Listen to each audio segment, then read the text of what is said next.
The first time that the social welfare were notified of anything going on in our family was when I was 18 months old and my sister was 4.5.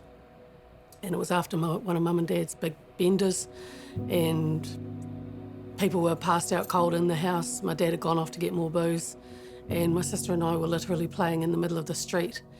I was only clothed in a nappy, which would have been in autumn at that stage, and the neighbour was duly horrified, picked me up off the street, took me into the house, was then terrified that my dad would come back and be angry and drunk. And so she called the police and she was petrified. So the police took me back and sorted the situation out. But from then on, we were kind of on the radar of the social welfare. So the weekend after my 5th birthday, my first week at school, my sister would grab me, sometimes by the hair if she had to, and drag me around to friends and neighbours and things and say, at meal times, can we have some food? We're kind of hungry. Mum's sick. Mum's asleep. And on the Sunday night, we arrived at at a friend's place, a family friend, and there we were, stressed, 8 and 5, still dressed in the same clothes we'd been dressed in all weekend, asking for food yet again, and Mum was sick yet again. So this lady did what anybody with brains would do. She called the welfare, and she got us the help that we needed. So we were made wards of the state, and we went to different foster homes.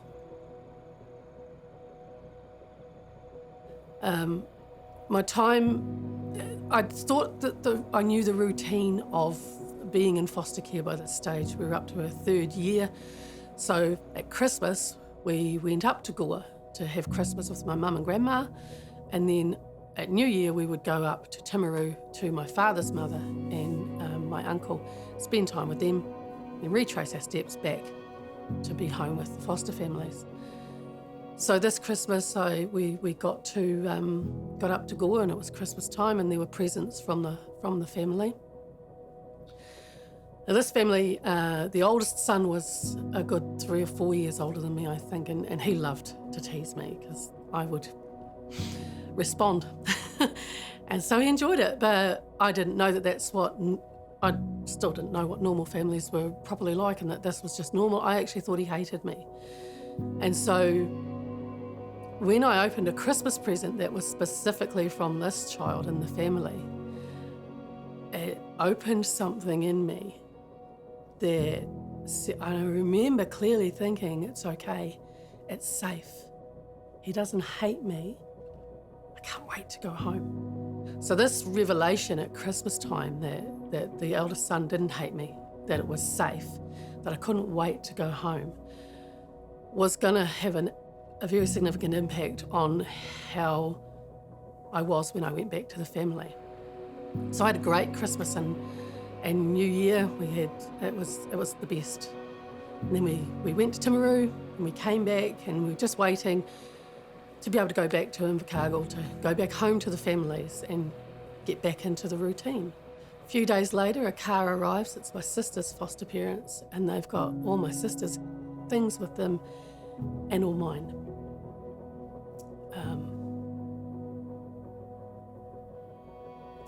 It still hurts. Hope died in that little 8-year-old girl that day.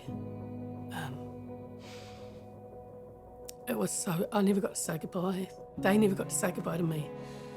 It was just, and I had to behave as though it was all good, and it was because the right thing to do was to be happy, to be home with my mum.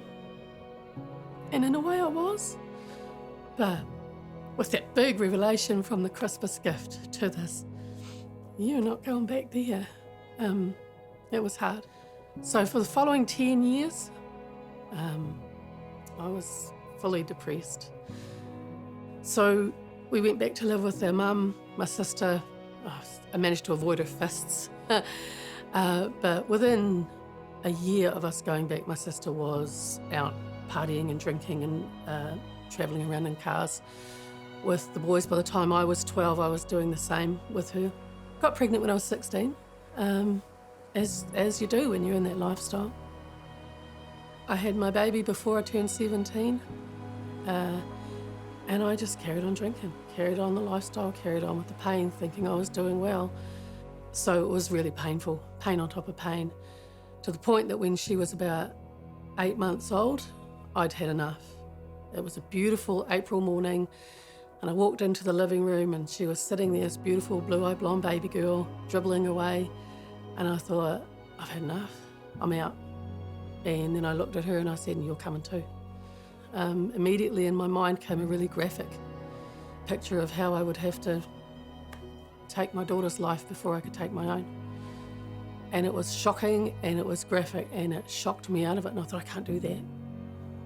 And then in the next breath it was, well, I'm stuck. A couple of months later, for one reason or another, she ended up in hospital, and the social welfare worker at the hospital decided that I was not suitable parent material and I needed to give her up for adoption.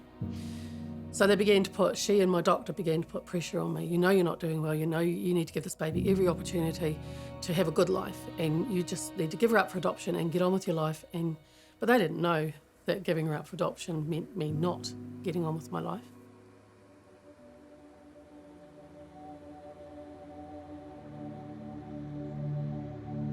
So God is the great, he's not a puppet master, but he's the great organiser.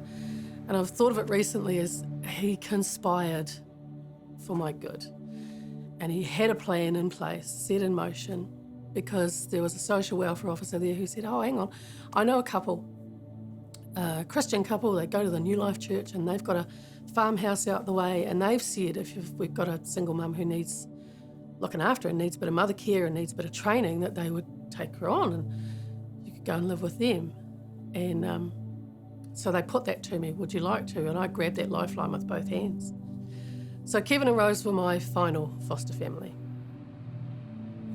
When I went to live with Kevin and Rose, they presented a gospel to me that wasn't a set of rules and regulations.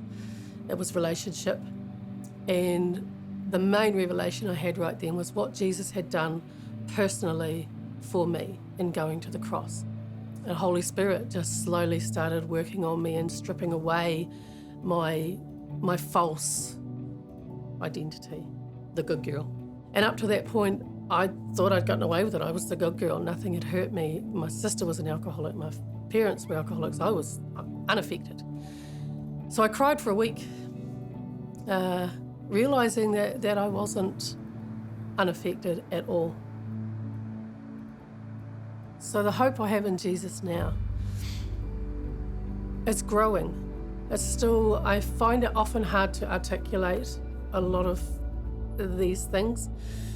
But I know I have hope, and I know it's growing in me to a point where I think I'll be able to articulate it better at some point. But I think the way it works out in me is that I don't expect the worst all the time. I don't expect that one day my husband will just stop loving me. I believe that there's good stuff coming. But I have an expectation of good now, and I think that's how I would define hope in my life. I have an expectation of good. Yeah.